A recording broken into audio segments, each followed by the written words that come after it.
Insights for successful living and getting better with Ann Beal.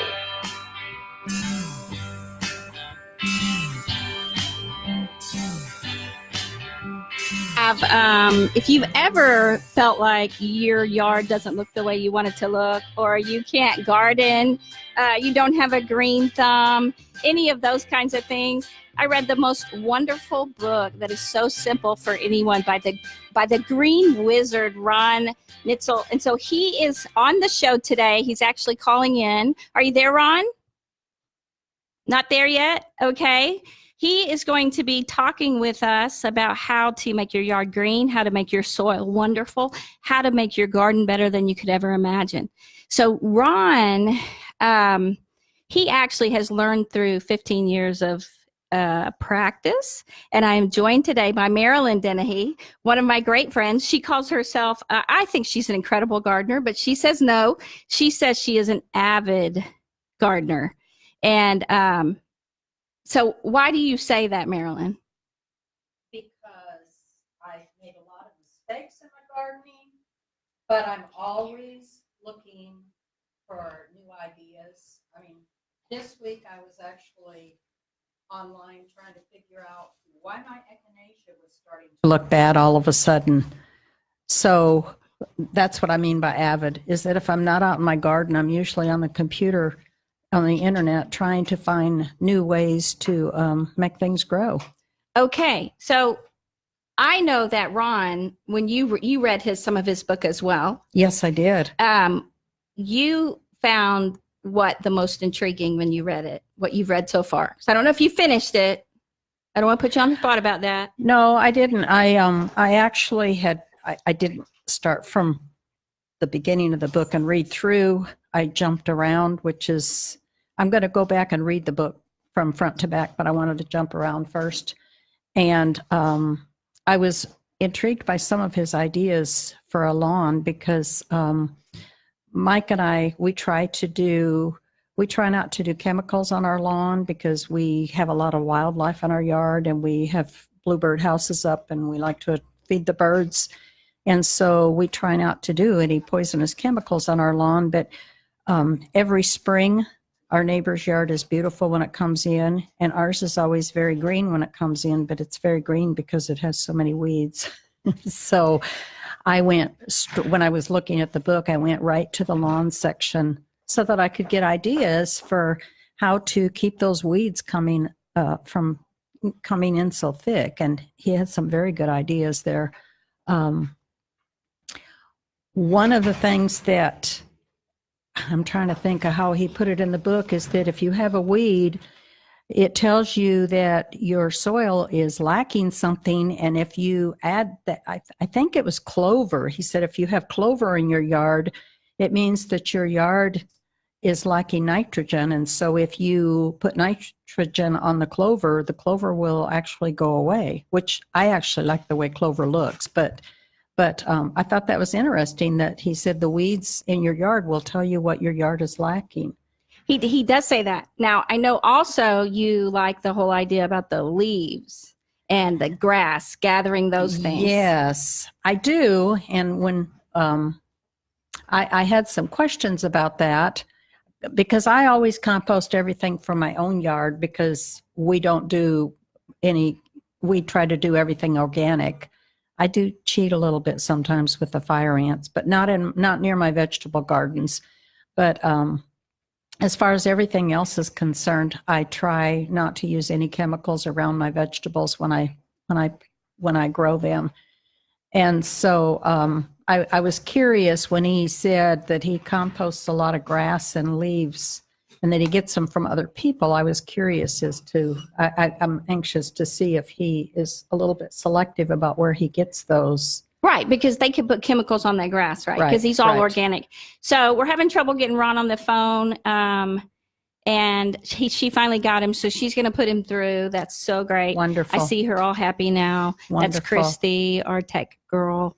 She didn't know what was going on with the phone, so we want to ask him those questions. And I know that you got him on there. Awesome. Hey, Ron. Hey. Hello, ladies. Hello. Hey, we were going to just talk about your book because we love it so much. How are you doing? I'm doing wonderful today. How are you two?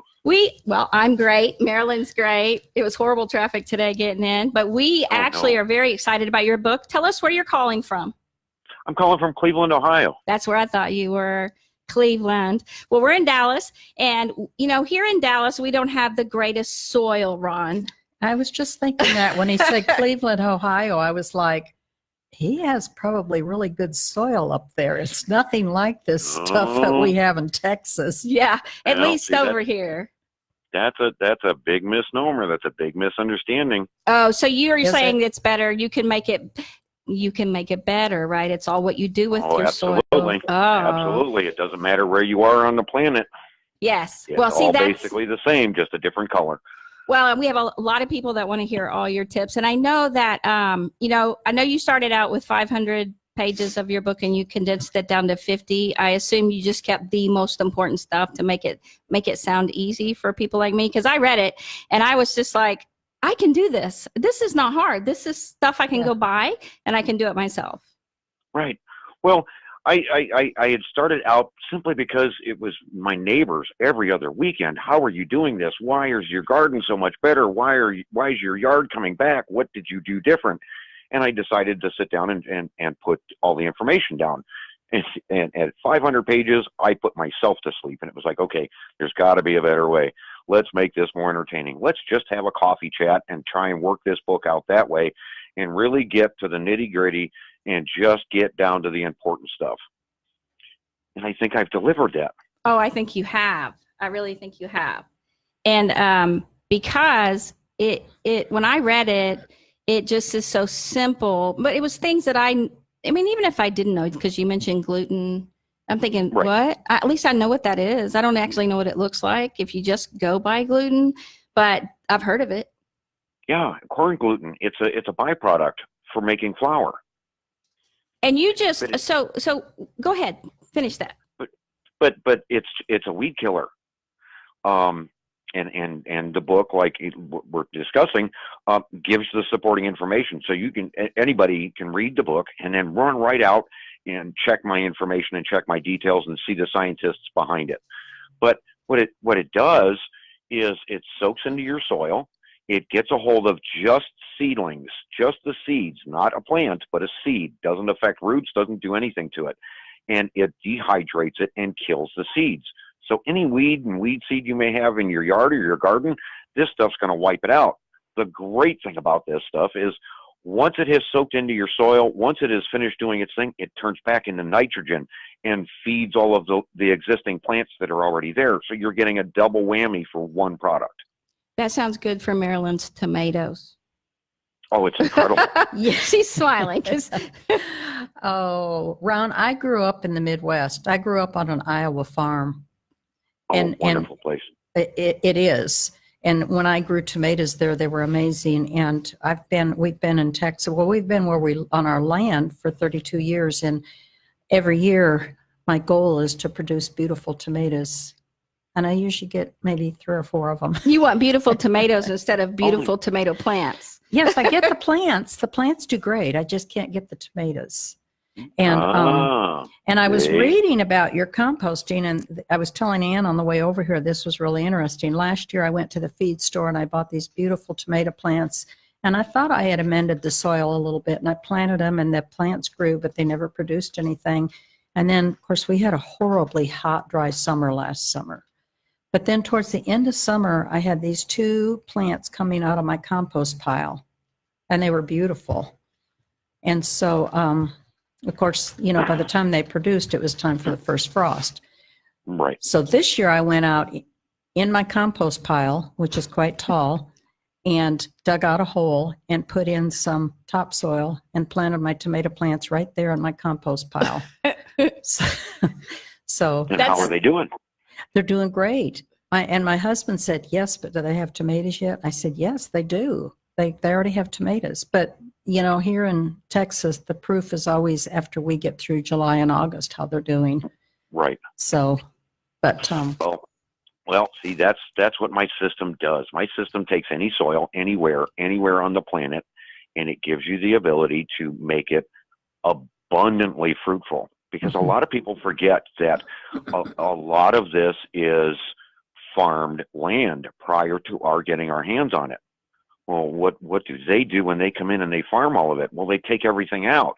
Oh. The plants come in, they take all the nutrients out, they take all of the minerals out, they take everything out, and that's why you constantly hear of crop rotation. Well, actually, it turns out that's not necessary at really? all under Really? any 'Cause- circumstances. No crop rotation. What we're missing, and I love Dr. Wallach for this, is the bloomin' minerals. We've taken all the minerals out, and nobody anywhere is talking about putting them back in the soil. Mhm. It's so funny One- they're called bloomin' minerals because Right. he's talked about it, and so they do make everything bloom. But when he talks about it, it's like they took out the bloomin' minerals. Yeah. Yes. Exactly the point. I mean, it's incredible when we help nature and we put back what the farmers took away and forgot about. And that's just it. It's just forgotten information. When we grow our plants and they take the stuff out that they need, I mean, we're missing one small factor, but when we put in everything that our plants need, the flavors, the taste, I mean, they haven't had these in grocery stores in 35 years because of what we've been doing. We need to switch the system back over, and my book explains the easiest way to do it possible. It does. It does. I like the word that you said, easy, because I think that you have narrowed your book down to make it very simple. But so I know that for you, you've worked on this for 15 years. And as far as refining all this, Marilyn has an acre of land, and she said that she's just learned from mistakes. That's what she said. She wasn't an incredible gardener. She said, I'm an avid gardener. I love it. And I've just learned from mistakes. And I told her that's exactly what Ron would say. Yeah, well, see, and that's part of the whole misnomer. We have forgotten so much information that the Native American Indians tried to pass on to the settlers, and what our grandfathers and great grandfathers tried passing on to us. And by applying these simple systems back in, everything goes into abundance. It's incredible how well this works.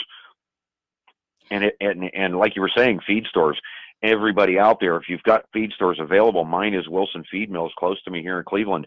If it wouldn't have been for the information that those people provided, which just blew me away, that something as simple as alfalfa that we naturally feed our animals is also a plant steroid. So by putting it in the ground with our plants, it puts our plants on steroids. They're stronger, they grow taller.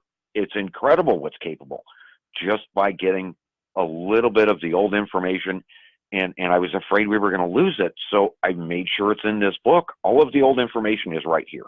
114 pages. I saw that, Ron, and this spring what we did, because like I said, we try to do organic on our lawn. Mm-hmm. So we had gone and bought organic fertilizer and put it down on the lawn, because usually once the grass starts greening up, it'll choke out the weeds. But Right.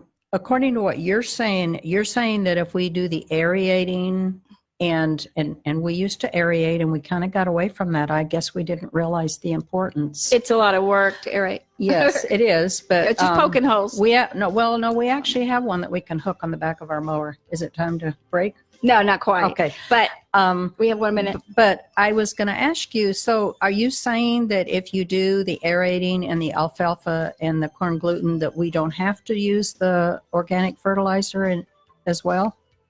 In a sense, yeah, we're kind of leaning that way, because once Mother Nature steps in and all we're doing is helping, yeah, that's one less expense. That's the point of the book. Let's save some money and do it nature's way. I know. I was looking at that. That organic fertilizer was expensive. Well, Oh, and yes, it is. the alfalfa pellets, do we get the pellets? Do we get the squares, or do we just Either get one. alfalfa, or any of it, right? Even the hard Any of squares it. will dissolve and It'll break down. all break down with the rain. And just put it all over everything, right? Yeah, just put it in Okay. the soil and let Mother Nature do her thing. Okay, so we will be right back after hearing from our partners, and you'll fill us in on all more of the details. Hang in right.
got to admit, it's getting better, a little better all the time. And now here's more Getting Better with Ann Beal on 1160 AM KBDT. Ron, I know that I was talking to you when we talked before the show about you wanted to talk about soil and you wanted to talk about the minerals. Now, you mentioned the Bloom and Minerals by Longevity. Is that's what you're talking about, right? Yes, but I've provided some other ones also in the book that just make it, more possibilities. Because what I'm finding in our mineral mix and our different, each one provides a little bit of this, a little bit of that, a little bit of something different. It's all of what nature has given us. And we're just wanting to put back everything that we've taken away because we can't put too many in. All of the plants that we're going to be growing, that each one needs something a little bit different. That's why we have such abundant flavors in our foods. Of course, a lot of people don't know that anymore because they haven't had it in 35 years. Well, and I think that if the soil is depleted, and you'll know that if you don't have worms, right? Right. Well, see, this is where I kind of lean back and I say, look, everybody's soil is the same. It's not different. It's all this, that, or the other. We're all fighting this clay issue. We're all fighting these other problems. What we're missing and what we're overlooking is what I abundantly try to deliver in the book is to give everybody's knowledge back on the food web. That's the microscopic element everybody seems to forget. Even though we're putting the minerals back, are we giving the plants the ability to absorb those minerals if we're stopping the food web? And that's Mother Nature's way. And as soon as we start going in with the NPK process, and as soon as we start using synthetics, we're causing this clay problem, and it scares the living daylights out of me, like with all the flooding that we're dealing with a quarter inch of rain. If we can just wake up the food web again. And you were talking about aeration. Aeration is extremely important to the food web, not to the roots of our plants. That's where people kind of get confused here.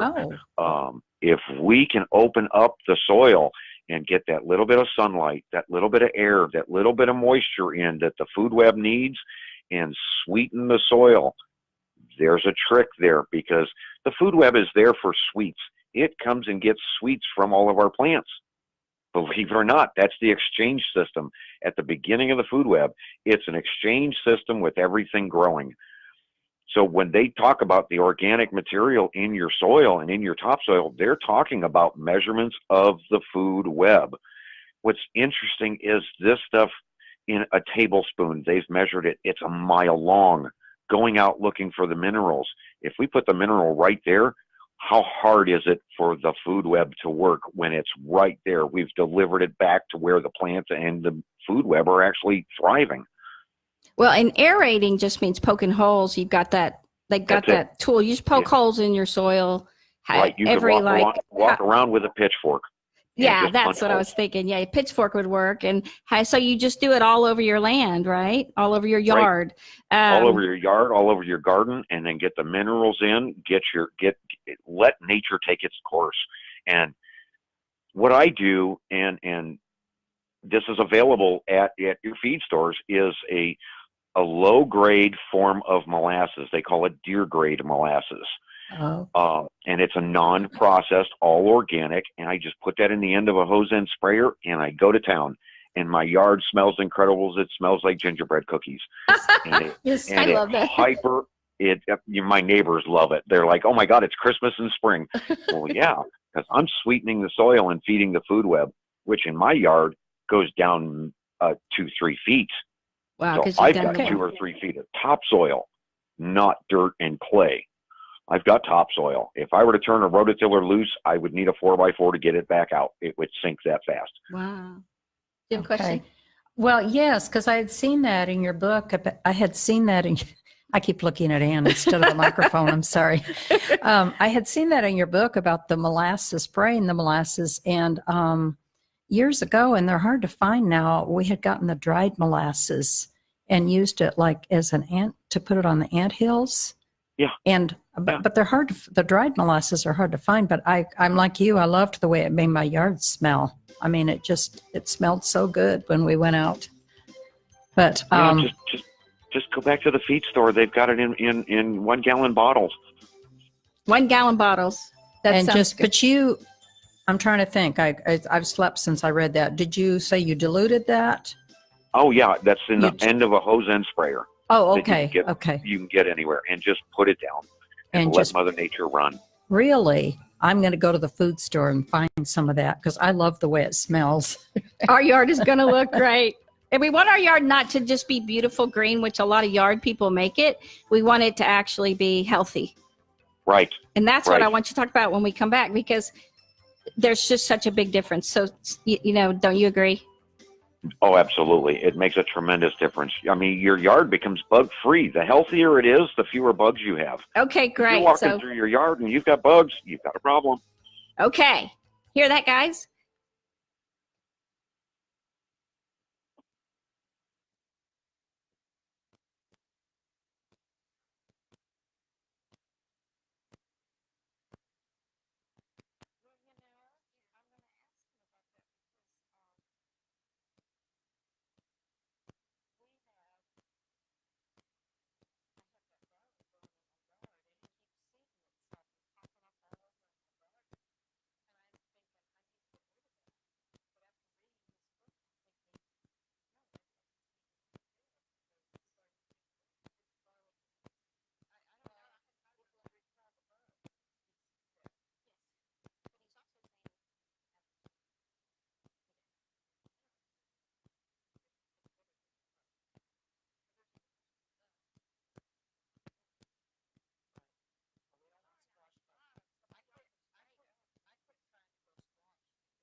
What is the Del Walmsley Radio Show? Welcome to the Del Walmsley Radio Show, where the hype ends and the help begins. I'm your host, Del Walmsley, and as always, we're working on your financial freedom. Listen to the Del Walmsley Radio Show Monday through Friday from 11 until noon. It takes a whole lot more effort to get something started in your life than it does to keep it moving. Del Walmsley has moved thousands closer to a great life. The Del Walmsley Radio Show is now on 1160 AM KBDT, Monday through Friday from 11 until noon. Listen and move toward your great life today.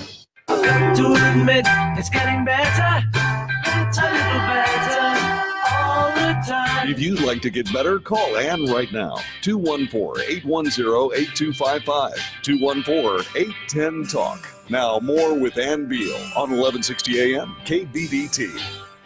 Welcome back. I have Ron Nitz on the phone. He is working with us to make our yards and gardens incredible. And if you want your fruit to be bigger, if you want your vegetables to be bigger and not just the right color, but truly have all the nutrients that you need in it, and your yard to be beautiful, but healthy, is what Ron is teaching us today. And we just thank you, Ron, so much. I did have a question, though. When you're talking about the bugs, would that also get rid of like squash bugs? Because Marilyn was talking that she garlic. Yeah. Well, hold on. Let me finish. Like the bugs, when you say all the bugs, we want the worms, but we don't want the bugs, right? Right.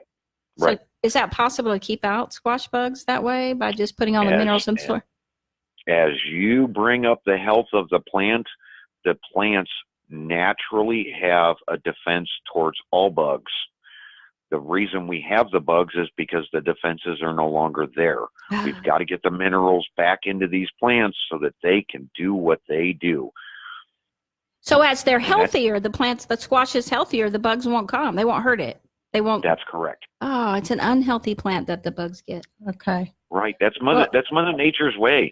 She eliminates the weak and she brings on the healthy. And if you're walking through your garden and you've got bugs of this or that or the other, now that's not saying the breeding bugs, and there's certain, certain things like neem oil that we can use on some of those. But when you're talking about bugs that directly attack plants and scavenge through them, it's an unhealthy plant. Mother Nature's trying to eliminate it. There's something wrong with it. As we bring up the mineral content, the food web feeds the plants, the bugs naturally go away because the defenses are in high defense of that plant. Okay, well, I have a question then I was going to ask you about my echinacea, because I love echinacea, and most people know it as coneflowers. Okay. Right. And right now, this time of year, they're beautiful, but if I don't watch them, it's like overnight they get this fuzzy, ugly looking stuff at the crown. And so it's a mild disease. Milk, right out of your refrigerator, a little bit of milk. Mist it down with some milk. Really? Because I was thinking neem oil. Naturally drive it off. Oh, so just spray it with just not undiluted milk? Yeah, just a little bit. Don't get crazy and just mist it down and let the milk do its thing. And you want to talk about a secret, talk about pumpkins.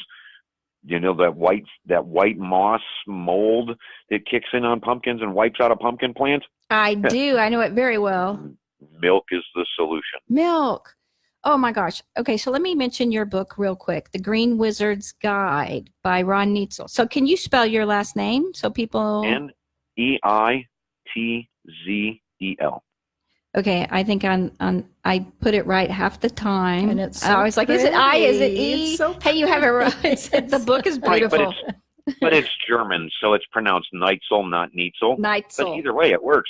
I'm used to both. Well, and yes. Didn't they spell it wrong? No, I'm just kidding. Because the I before they spelled correctly. It's German. German is reverse of English for some reason. It's kind of odd. We have some questions. People are chatting. One of them by Linda. She wants to know. She has a brand new garden, and she wants to know what she needs to do to treat the soil to avoid issues later on.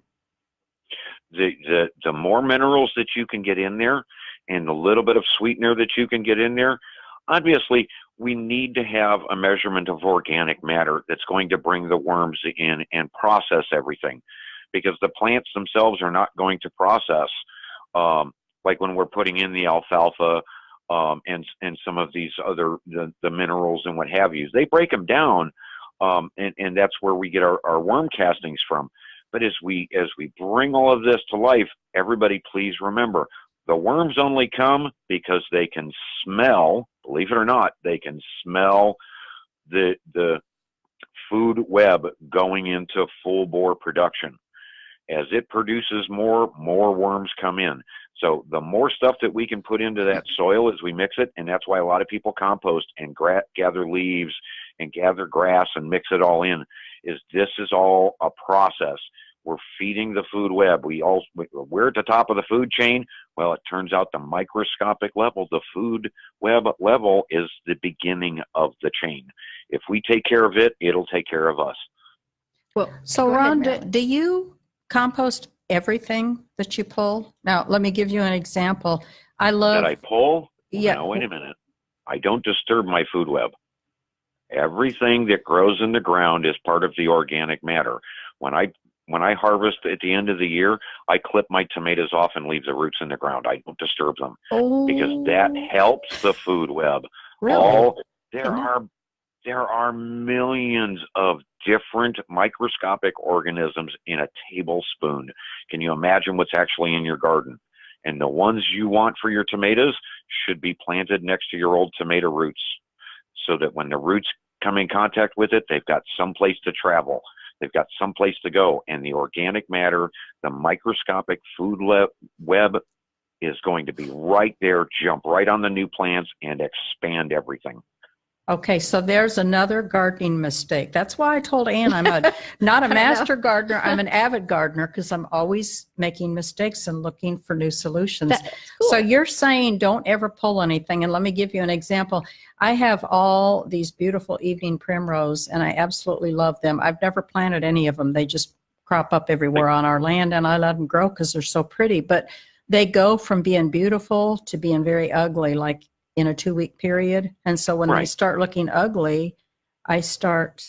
She pulled them all up. I pull them out. Oh, no. Oh, no. Put them in my compost. Well, they always come back. I mean, I never have just trouble. clip them off. Clip Just them? clip them off. Okay, Yep, and would you throw those in your compost pile, or would you? Absolutely. Okay. Well, I thought so, but I wasn't sure. Just watch your compost. Make sure that those temperatures never get over 163 degrees, because then the compost turns toxic. So how do we do that? Really? How do you do that? Yeah, just a temperature gauge. Okay. There's a long temperature Put probe it in that you can purchase. So I need to go get one of those. Go through, yeah, and you put it down in the center of your compost pile and double check your temperatures.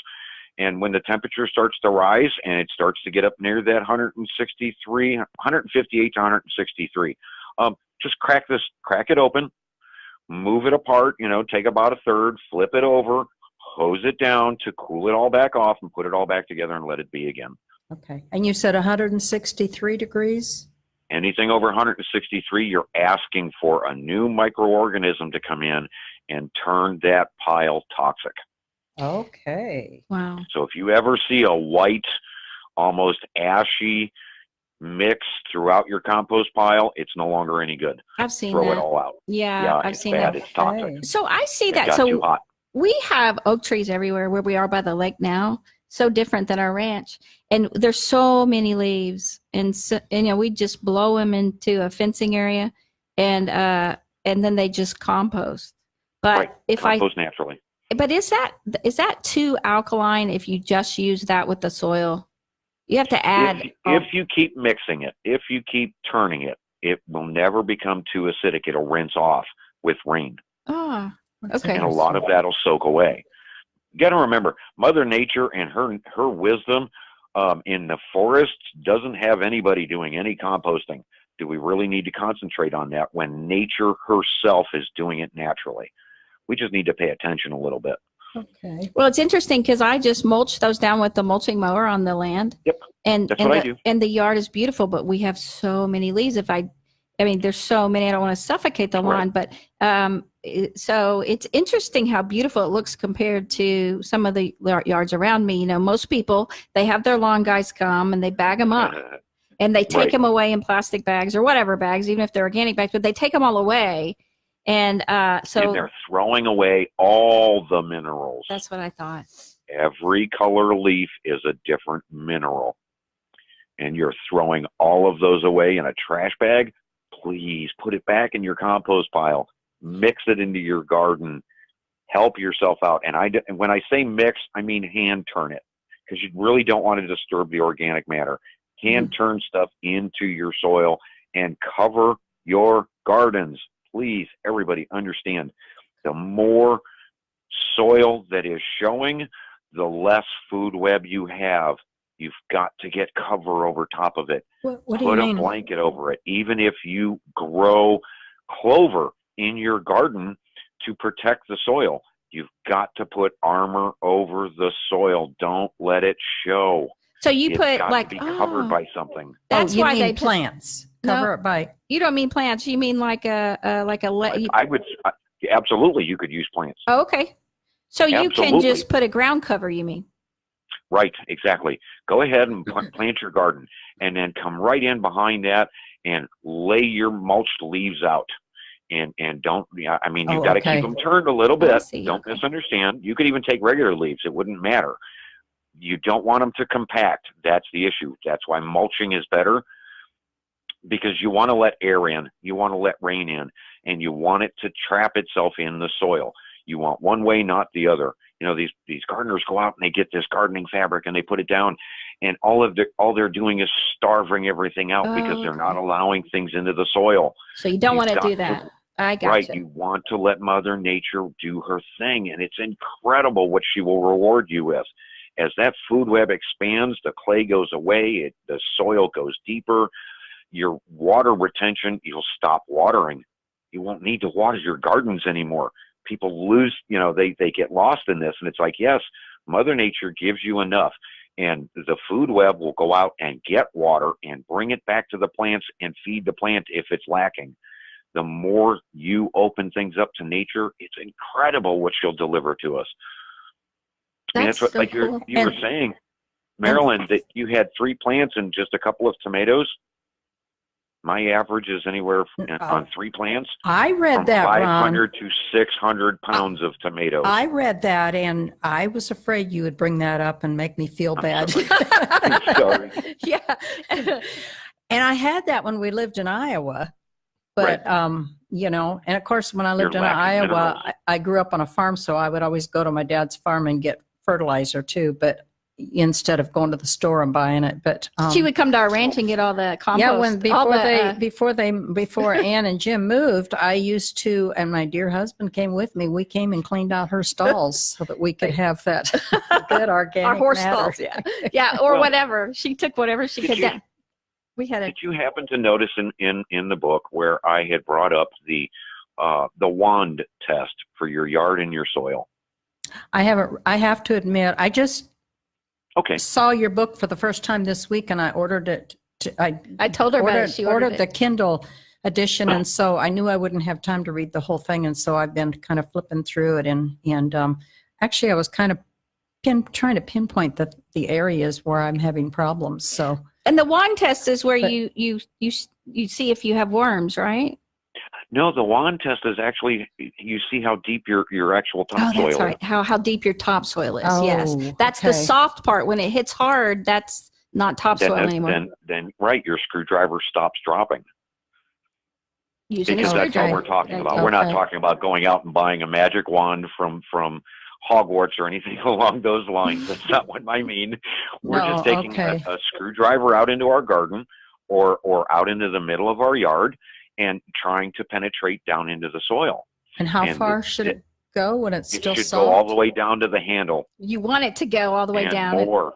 If it doesn't, it tells you. Right. Well, I know that our soil on our lawn is bad because my husband had to do some trenching because we were having some water drainage problems with the water coming up to the house. Much clay, not enough food web. That's what is that what it is? Because that's what it is.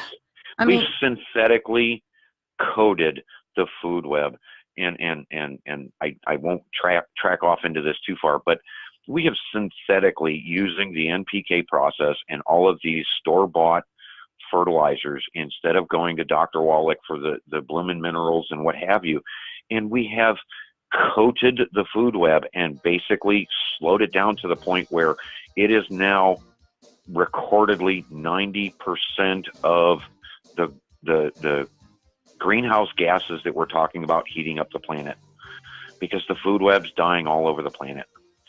And this simple screwdriver test can let you know how deep your food web goes. If it doesn't go deep enough, we have a small problem in your yard.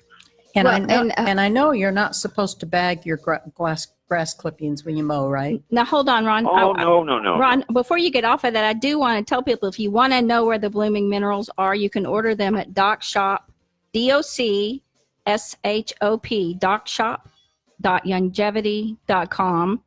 And I know you have questions about these grass clippings. So when we get back, Ron, we have those questions for you, because mainly we want to know about other people using chemicals.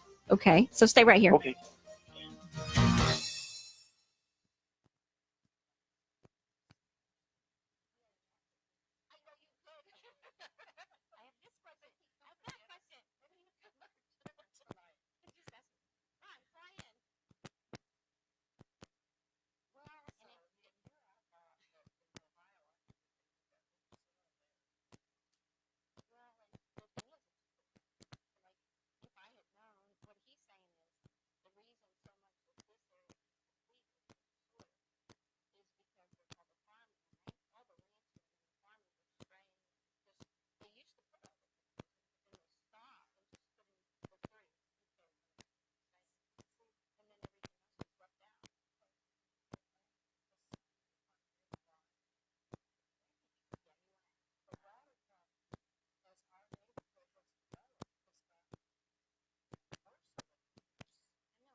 to admit it's getting better, a little better all the time. You're getting better all the time. Now back to Ann Beal on 1160 AM KBDT. I love John David's intro. You're getting better all the time. And we're getting better with our lawns and with our gardens. I mean, Marilyn was saying she's learned some things already. She's got her notes down. Ron, she said she wanted to invite you for dinner. She's, oh my gosh, I can't believe it. I could talk to him for hours. Can he come to dinner? We'll see what we can do.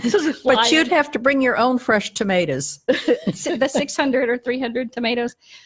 So again, Ron Neitzel, Yes. I remember German. Ron Neitzel's book, The Green Wizard's Guide. I love the way that you titled your book and subtitled your book. What's the subtitle? Tell me it again. The subtitle? Well, I call it the subtitle because you say spells to turn your yard green and more nutrients to your garden veggies and save money for your summer vacation. Well, that's what we're really talking about here. Is the difference between the synthetic cost and the organic cost. I mean, when you go organic, you go a couple of years and then Mother Nature takes over and you don't have to do anything for years. Wow. I haven't treated my yard in 2 years and it is blowing people away. I've cut my grass here in Cleveland 18 times already. And we're only on, it just, and people just, they don't understand. I don't water my grass. I don't do anything. Every 3 days I've got to cut my grass. It is growing like wildfire. I finally treated the yard this year because I wanted to get some numbers down. And I'm looking at like $120 to treat my yard for the next 2 years versus $200 to treat my yard just 1 year with the synthetics. Well, and hurt the versus food web and end up with clay and Yeah. end up with runoff problems and losing soil and it versus is so much cheaper to go this way. and versus in here in Texas, $200 a month to water your lawn or whatever. You're saying you don't water. I don't need to. My food web and my topsoil are so deep that it just goes out and brings all the water back. And We as want much that. rain as we get, it just soaks in. It never runs off. That's amazing. So, Ron, what is the first thing you think I should do? Go home and aerate? For the flooding, if you so were she won't going have to the start flooding. today, I would start the process with washing your yard with your grandkids and go on outside with your hose end sprayer and a little bit of Dawn soap, Right. dishwasher soap, Right. lemon scented, and bubble up your yard and let the grandkids play in the bubbles. Oh, they'd have a ball. Because it wash cleans the- it. It washes it safely. It washes everything away. Wash your house with it. Wash your It's in trees the with it. Wash everything with it. And let the grandkids play slip and slide and do their thing. What you're doing is you're pushing away the synthetics. You're washing them out of your yard. Now understand that's a pollutant system. It's from cars. It's from airplanes. It's from Right. factories. It's everything. Plus the synthetics we buy at the stores. And all we're doing is pushing it away. And the incredible thing is, and a friend of mine in North Carolina that's using it, this system works within 2 weeks. You see the results. Really? It's immediate. It's an immediate change. Once you start pushing the synthetics away and you allow the food web to relax and work, it's incredible what you end up with. So would you do that like in the morning or in the evening? Does it matter what type of day? Whenever What the time of day? grandkids show up, Okay, whenever the okay. just Yeah. go play. To go fly. Get the squirt guns out, have a bubble fight, That is Okay. great. It's And then about having fun. would she- Nature is fun. would she aerate then and then put in the minerals and the gluten or the alfalfa then? Then I would go through and I would dethatch actually. I would go through and I would pull up some of the old clippings to help speed up the process and allow all of the stuff that you're trying to push down into the topsoil a chance to get in. That's where we were talking about your bagging clippings. Oh, When you first start out your year, pull all of that dirty stuff away. Then go through and foam everything and have fun with the grandkids. And then get the process started and get your minerals down and get your other things down, your alfalfas and what have you, and let them into the soil. Ron, thank you so much. I want people to be able to reach you. I know you have your website. Can you share that? It's the Green Wizard. And it's also the Green Wizard everywhere, right? The Green Wizard on YouTube and on social media. You'll find me on YouTube there. Yep. I didn't have any trouble finding it when I wanted to get your book. I think I just typed in the Green Wizard, and then your book came on up. Amazon. And there it was on Amazon, and I just clicked, and there it was on my Kindle. Thank you, Ron. Thank you, Marilyn. You're welcome. And you guys will, I'm sure you'll talk to him more. We just thank you so much for helping all of us. And Ron, we will have you back on. You have a wonderful, wonderful day. And everyone, keep getting better. Next week, we have Thomas for your great workout and weight loss. And then the next week, we have the guy that was attacked by a grizzly, Greg. Stay right here next week.